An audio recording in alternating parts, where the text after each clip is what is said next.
Sam Mayer, top 5 at Martinsville. Before we get into the finish, can you tell me what happened with that wreck between you and the 16? Oh, yeah, I mean, it's just, that's Martinsville as part of it, but we were just scratching and clawing our way up to the front, doing the best we can, and the car wasn't the best by any means, but we got it better each and every stop, and we're clawing forward, but yeah, it's certainly gloves were off right there at the end. You could see like the front row shipping each other every chance they got, so we were just kind of going off in there trying to do the best we could. This Audubon Ford Mustang wasn't awesome today, but we got it better each and every time and came out with a top 5. Feels good. You were a pinball for the majority of that last 50 laps, it felt like. How in the world did you fight through there at the very end to even finish 5th? Dude, we were hanging out for dear life. Like, when I tell you, like that was everything that I had just to keep it straight. That's what it was. Like, that is prime example number 1. So feels good to take a race car that isn't optimal and obviously is beat to hell, but and take that to a top 5 feels really good. But we're definitely not satisfied. We're gonna go back to the shop, go back to the sim, and get it better. And we're gonna show up in the fall when it really matters. And I mean, hopefully we're locked in by then, but go win that one. To do that tonight, and you know, I just did everything I could, but I had a great race car, and we made a lot of good decisions together as a team with the tire strategy and with the choosing with my spotter Brennan Lyons. Just an awesome job all night tonight, and we were able to be in position there at the end on the bottom to fill the hole, get those extra spots, and come away with the top 5. I know that Tommy told me when you guys did the announcement that's what he brought you in for this. You know, how does it feel actually, you know, being able to deliver that for him? Well, it's really cool, but I'm just a race car driver that wants to win, and every time I go to the racetrack, regardless of the circumstances, I'm here to win the race, and I prepare like I'm here to win, and I don't really care, right? And my crew chief, Frank, my guys, Ty, Alex, Clay, Frank, everybody, you know, they just, that effort every week, we come here to win, and I know we don't have everything, and some of these races aren't going to go our way, but when you're in position for something to go your way like tonight and to be as close as we were, I mean, that's what we're fighting for, right? And to have runs like this to build more partnerships so that we can get the funding to get all the tools that we need for success. But you know, I really feel like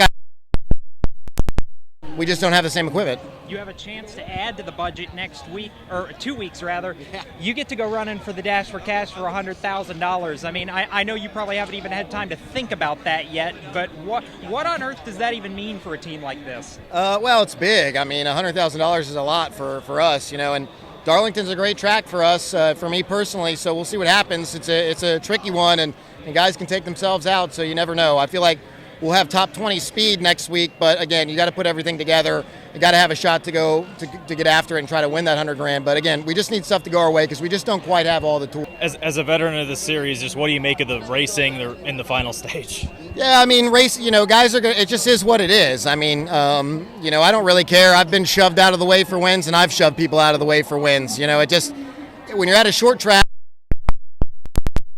It's just part of the deal, and I think a lot of guys that haven't been in that situation a lot maybe push a little harder than they thought they needed to, and that causes chaos. But you know, at the end of the day, I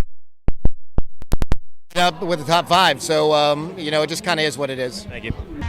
My Place Hotels is proud to be the official hotel partner of Frontstretch.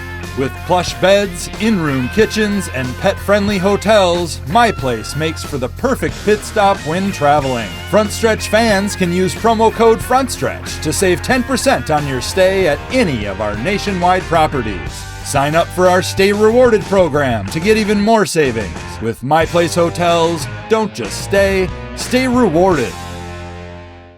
Trey, Lyle, Frontstretch.com here with Dean Thompson. Dean, congrats, best career finish.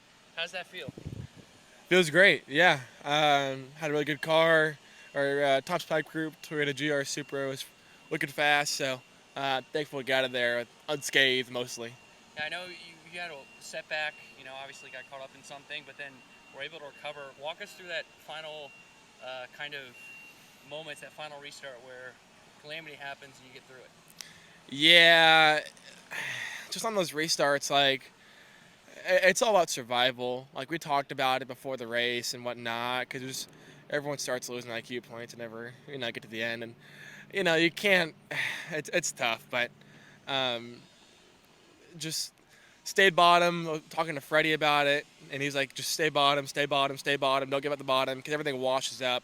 So that's what I did out of 4 and got lucky. So. And it seems, in just more of a general question, the aggression level here has gotten up in this series specifically every year. Is there something to it, or is it just kind of the way this kind of racing culture has become? That's a good question. I don't know. I think it's confusing how. I mean, none of these guys don't watch the truck race. Like, we all watch it, right? We're all trying to study and be ready for the next race. So I don't know how you watch that and then do the same thing today. So that's my question. I feel like I did my best to keep everything clean. I mean, I was stuck behind the 91 all day. And, you know, if we're racing by everyone else's standards, I should have moved him. But I tried my best to just race him clean. So it's just how it is, I guess. Thanks so much, man. Thanks. We saw you take a beeline down here to the care center while you were a little frustrated. What happened from your point of view? Yeah, I mean, I was frustrated with the 10 car. Earlier, about with 20 to go or 30 to go, he just dove it off in there 3 wide on the restart and cleaned out somebody. He's just racing over his head. And then the last lap, he just sailed it off in there into 1, knocked me up the hill for no reason. And then down here, he did the same thing. He's just driving over his head with no respect. So I just came down here to tell him I didn't appreciate it. And if he wants to race like that, I'll put him over the grandstands the next time we're here. So he's just disappointed because he runs like shit every week and they're spending $6 million and he just can't get it done. He's 20th in points, so he's just racing like an idiot. So how frustrating is it for a guy like you that has worked so hard to get what you've got? You don't have the kind of budget that... Yeah, I mean, the kid has no respect in the truck series. They go through the garage in the truck series. They'll tell you what he is. So I don't know. You know, I've never even talked to the kid, never even raced with the kid, and he's raced like a jackwagon tonight. So just didn't want to put up with it. But we started last, came all the way back through. We should have had a top 10 and got it taken away for no reason. So I think we ended up 11th with a torn-up race car. So it's frustrating. What do you think of the overall aggression? It seems like it's just every year. It's just everybody running over. I don't drive like that. You know, like, there's a couple guys out here that don't drive like that, and then everybody else is just running over everybody for no damn reason, and it's just uncalled for. I don't know. It's frustrating. I race people with respect, and tonight, I mean, all the way up through the field, you could see people weren't racing with respect at all. So it's frustrating. You know, I don't want to tear up my race car, and that's what I wanted to tell his ass is, like, we don't need to do that for 9th. Like, we don't need to do that, but he's not going to learn. He's going to have to learn the hard way. So it is what it is. Thanks. Brad Perez comes from 22nd in Martinsville, but I think the question everyone's wondering for everyone is just what do you make of that racing we saw in the final stage?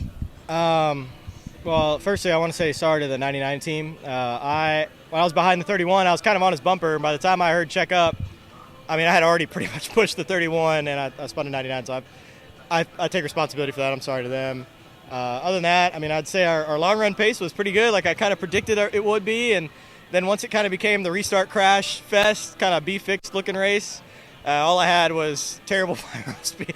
And that's like a personal thing. I wasn't good at it. And I figured if we just managed to not crash, we would have had a good day. And we finished top 25 because of it. Oh, man, I mean, obviously those guys are fighting hard to win. You know, all those first, 3 guys haven't won this year, so they're fighting real hard to win. And I don't know, we just all wrecked at the start-finish line. Everybody was running over everybody. I couldn't barely make the corner with everybody running me over behind. It's just Martinsville, right? It's almost like a super speedway race at this point. You're at the mercy of everybody else if you're going to make it back to the start-finish line at the end of the race. So, yeah, our car was tore up. Just a wild night.